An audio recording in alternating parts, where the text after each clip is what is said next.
Hello everyone, welcome back to That Stuff in My Car Wash channel. On my recent video, I test drove the Mustang and I show what kind of modifications were done to this car and why it's not practical as a daily driver. One of the things that is missing or was removed was the AC compressor. So here it is. Thankfully, the person who I bought this car from gave me the AC compressor and the lines. However, it's pretty clear that he didn't have the tool to disconnect this line, so he cut that off, and he also cut right here the line for the accumulator.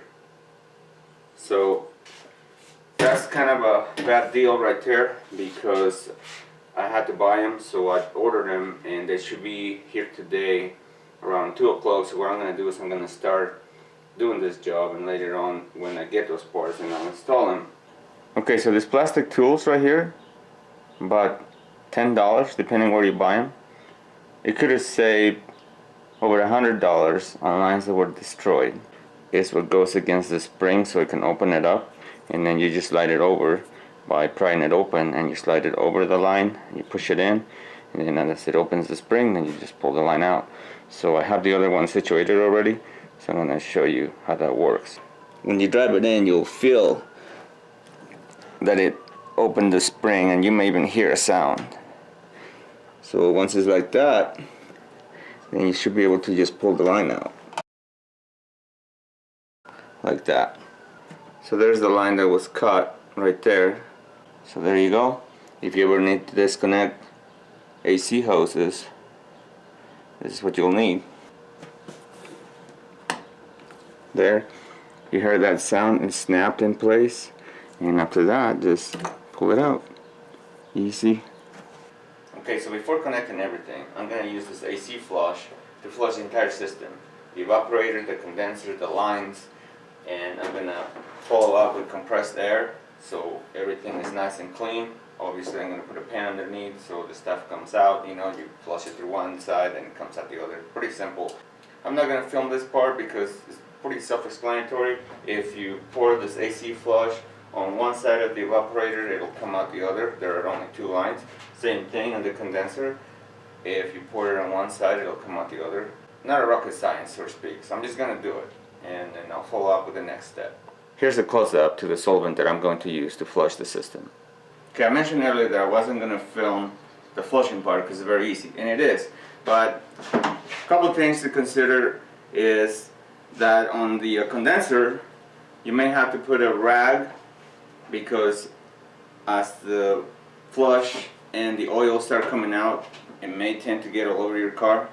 So just something to think about. And obviously putting a hose on the blower nozzle makes it easier. The lower line has a nipple that if you get the right hose, looks like it's a 3/8, will fit over just fine. You can put a long hose and run it all the way down, and then use the upper one to flush it. So then you would need a rag that look like this. On the evaporator, you can use like a heater hose to connect it over the line and run it down so it doesn't spray all over the place. Same thing, getting it all over your engine, just so you know. Those are a couple things, and obviously you just follow up with the compressor. You keep doing it until it's completely clean. To pour it in, if you use a funnel with a clear hose, then you can just guide it in, whether it's the condenser or the evaporator, and then you just pour it. And like I said, you just keep doing this until it comes out nice and clean, and then you just do the lines that connect to the AC compressor, at least in my case anyways. So I'm going to disconnect them and flush them. Okay, so I mentioned earlier that I'm going to flush the lines with the remainder of the AC flush.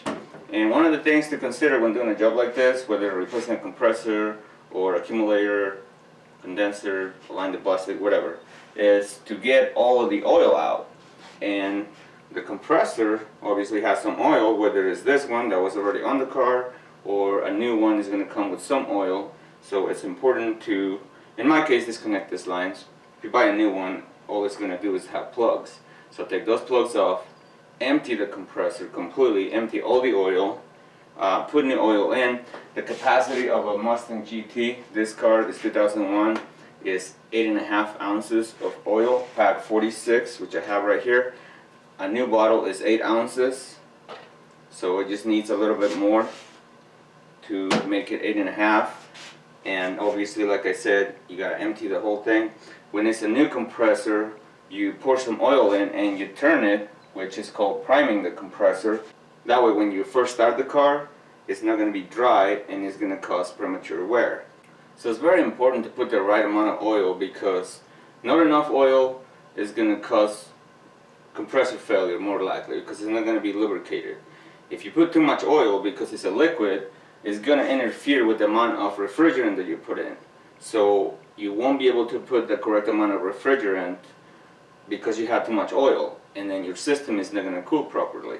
So something to think about. Very, very crucial to get all of that oil out. That's why I was saying, make sure that when you're flushing your condenser or your evaporator, all the lines, do it until the flush comes out nice and clean, just a nice clean vapor. You shouldn't see any oil. So depending on the reason why you're watching this video, the tips that I'm giving you should help you. That way when you do a job on your own garage, it's correct and your AC is going to work properly and nothing is going to have premature failure. So I'm going to move on to the next step, and I'm going to do what I just said. Disconnect these lines, prime this compressor with new oil.